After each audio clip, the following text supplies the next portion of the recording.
Muito bem, gurizada, vamos começar nosso primeiro vídeo, sem enrolação, tá? Vamos direto ao ponto. O que eu vou fazer aqui hoje? Primeiro, mencionar o capítulo. Eu vou colocar para vocês o meu ponto de vista sobre o que eu acho importante e o que eu não acho importante. E o que eu vou trabalhar e aquilo que eu não vou trabalhar com vocês. De novo, quando eu digo que eu vou trabalhar ou não vou trabalhar, significa que se eu disser para vocês vou trabalhar com vocês, significa que eu vou exigir de vocês. Se eu não vou trabalhar com vocês, eu vou mostrar o conteúdo, mas não vou exigi-lo de vocês, eu apenas mostrarei.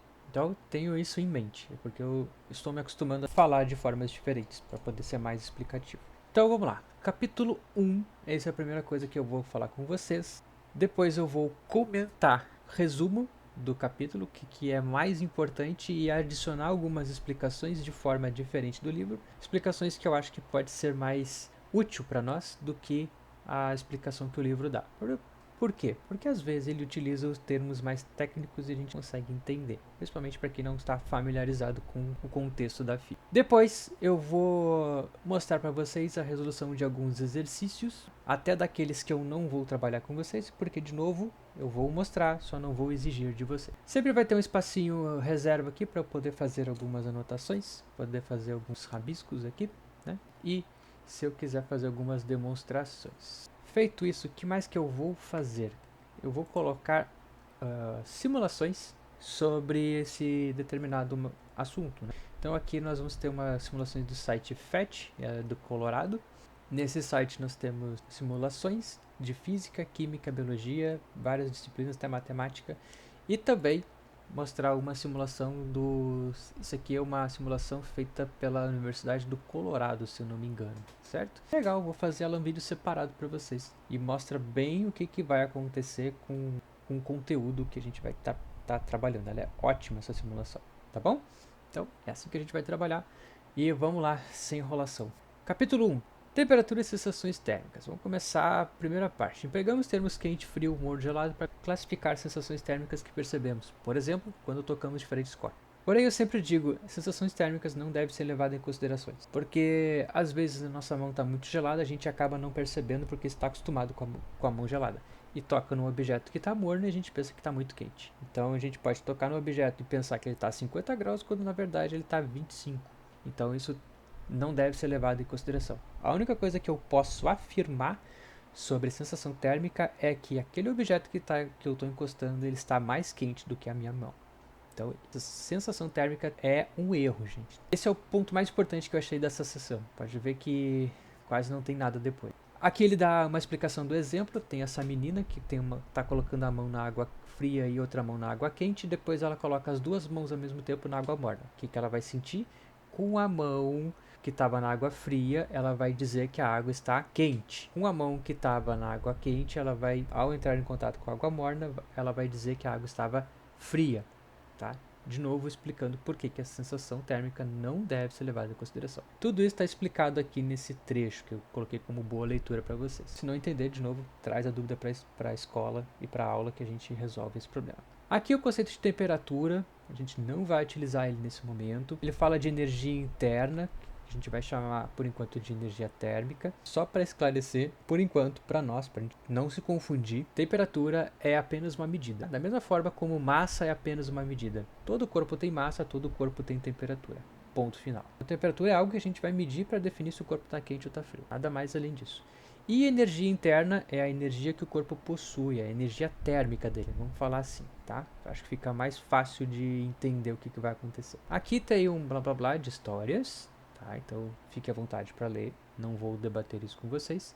Vamos para o mais importante aqui, que é calor e equilíbrio térmico. Vamos começar definindo o que é equilíbrio térmico, que é mais fácil. Equilíbrio térmico é, portanto, a condição de dois corpos atingirem a mesma temperatura. O que isso significa? Equilíbrio térmico é quando dois corpos ou mais possuem a mesma temperatura. Ponto. Por que a gente precisa saber disso? Porque vários exercícios vão trabalhar com essa frase, equilíbrio térmico. Vai trabalhar dentro desse contexto. Por exemplo, se eu colocar meio litro de água quente dentro de uma garrafa e adicionar mais meio litro de água fria dentro dessa mesma garrafa, o que vai acontecer? A água quente esfria e a água fria esquenta até que as duas tenham a mesma temperatura. Ou seja, todo corpo que está em contato, uma hora vai entrar em equilíbrio térmico com o outro, tá bom? Isso que a gente tem que levar em consideração. O que é o calor? Gente, lembra que todo corpo tem energia térmica, porque todo corpo tem temperatura, E energia térmica está relacionada à temperatura do corpo, tá? Lembra disso? Então o que acontece? Calor é a transferência de energia térmica de um corpo para o outro. O que está acontecendo? De novo, naquele exemplo da água quente e da água fria, a água quente está perdendo energia térmica e a água fria está ganhando essa energia térmica que a água quente está perdendo. Tá? Então, a gente chama isso de calor, a transferência de energia térmica de um corpo para o outro. Então, aqui tem um exemplo, ó. Corpo A e corpo B, o A está mais quente que o corpo B, então a energia térmica flui do corpo A para o corpo B até que os dois tenham entrado em equilíbrio térmico. Quando eles entram em equilíbrio térmico, pronto, um parou de aquecer, o outro parou de resfriar e não acontece mais nada.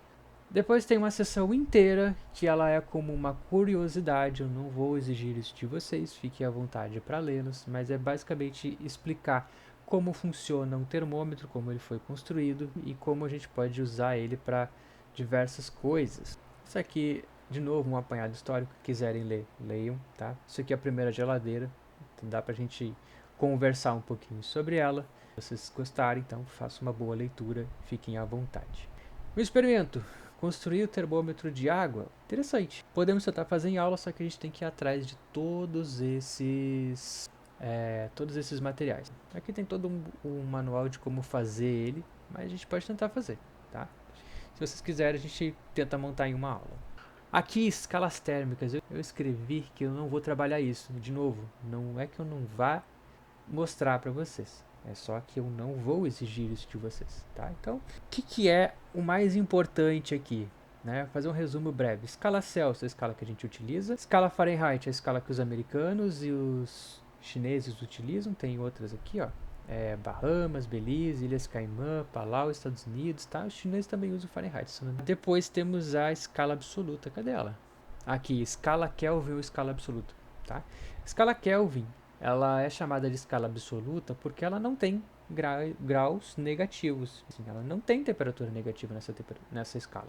Para que servem essas escalas? Gente, é uma forma de medir a temperatura dos corpos, tá? Na escala Celsius, Fahrenheit, Kelvin, elas vão ter diferentes valores, mas elas vão indicar a mesma temperatura. Escala Celsius e Fahrenheit é utilizada no cotidiano, tá bom? No cotidiano das pessoas. A escala Kelvin, ela é utilizada por cientistas. Por quê? Por que ela é utilizada só por cientistas? Porque a energia térmica só é calculada a partir da escala Kelvin, tá? Então, ninguém do seu cotidiano vai estar medindo energia térmica a rodo como se fosse uma coisa super normal. Isso tem que ser feito dentro de um laboratório, tá? Então, na escala Kelvin, a gente chama de zero absoluto a temperatura do corpo, tá? Que é a menor temperatura que o corpo pode atingir, tá? Isso é o zero absoluto na escala Kelvin, tá? Esse zero absoluto, só para te ter uma ideia, lembra, valores diferentes vão representar a mesma temperatura para essas três escalas. Zero absoluto é 0 Kelvin. Quanto vale na escala Celsius? Menos 273 graus Celsius. Tá aqui, ó, tá? Menos 273 graus Celsius, tá?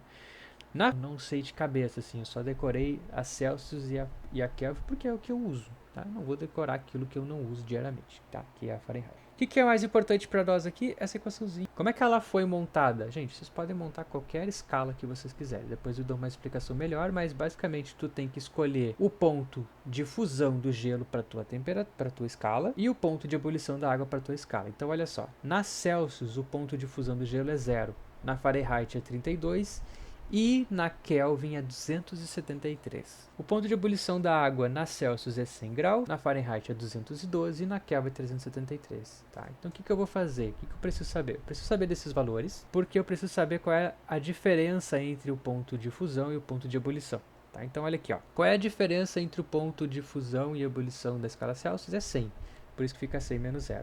Na escala Fahrenheit é 212. Menos 32, e na escala Kelvin é 373 menos 273, tá? E aqui em cima eu tenho os valores do ponto de fusão. Então, se eu quiser fazer a mudança do valor de uma escala para outra, eu vou utilizar essa equação aqui. Então, se eu quiser trabalhar só com a Celsius e a Fahrenheit, eu esqueço esse ladinho, esse lado aqui. E se eu quiser trabalhar só com a Fahrenheit e a Kelvin, eu vou esquecer esse ladinho aqui. E se eu quiser trabalhar com a Celsius e a Kelvin, eu esqueço o meio, tá? Então vai sobrar só esses dois lados. tá? Essa ponta e essa ponta, tá legal? O mais importante dessa sessão toda é isso aí, pra gente poder realizar essa mudança de variáveis, tá? Então, qual é o problema, né? Por que eu não vou mostrar isso para vocês? Vocês podem ir no Google, qualquer um, Celsius para Fahrenheit, tá? Então, ó, 0 Celsius é 32 Fahrenheit. Então já tá a ferramenta, até qualquer celular ou qualquer calculadora vai fazer essas operações, tá? Então, por exemplo, menos 10 é 14 Fahrenheit, menos 273, que eu não lembrava de cor, né, é menos 459 Fahrenheit, né? Então dá para usar essa medida aqui.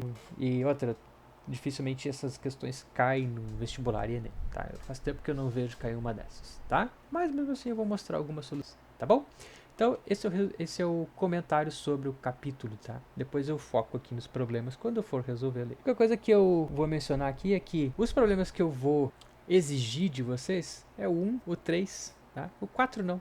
Mas se vocês quiserem fazer, dá pra resolver até sem fazer conta nenhuma, certo?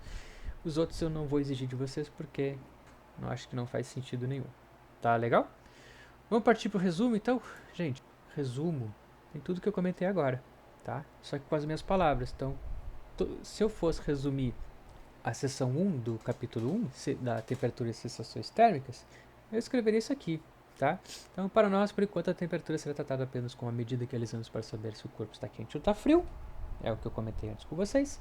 Sensações térmicas de quente e frio devem ser levadas em consideração apenas para determinar o corpo estudado, se o corpo estudado está com a temperatura maior ou menor que a temperatura da nossa mão que encosta o corpo, tá? Então é que nem aquilo que eu falei. Então tem que tomar cuidado com essas sensações térmicas.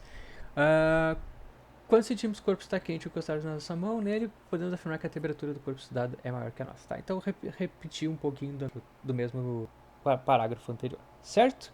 Estou tentando correr para deixar o vídeo cada vez mais curto, tá?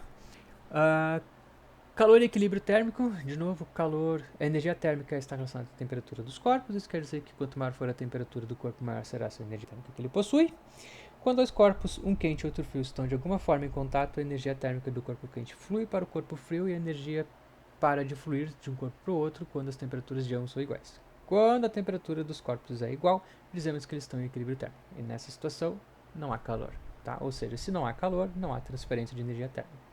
Escalas térmicas. Existem 3 escalas usadas pelo mundo todo. São elas Celsius, Fahrenheit, Kelvin. A escala Kelvin também é chamada de escala absoluta porque nessa escala a temperatura possui valores negativos.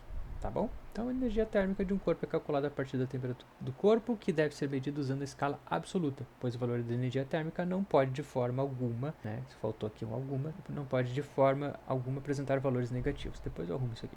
Existe uma equação que podemos usar para descobrir o valor da temperatura equivalente nessas 3 escalas, como por exemplo, se medirmos a temperatura na água de 20 graus Celsius, qual será o valor correspondente dessa medida nas outras escalas. Então aqui, o que eu chamo, né, para essa equação? Vamos mencioná-la aqui um pouquinho. Tá? Medida na escala Celsius, chama de θc. Isso aqui é um símbolo θ, certo?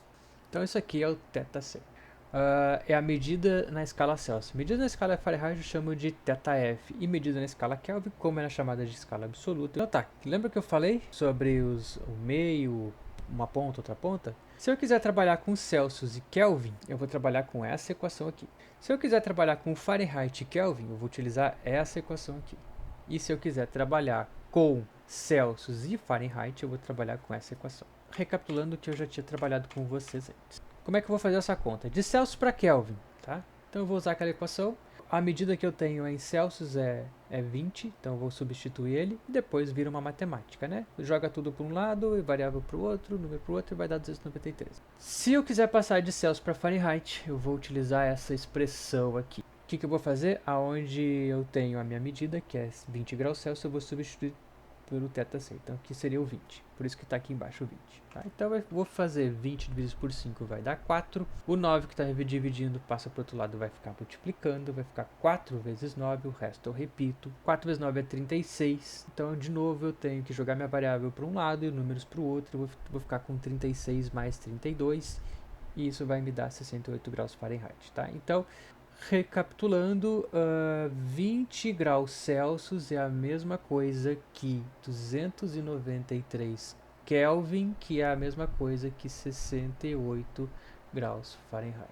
São 3 valores diferentes, mas representam a mesma temperatura. Então, vamos fazer os exercícios agora um pouco mais suaves, tá? Vamos fazer um pouquinho e demonstrando a conta toda, beleza?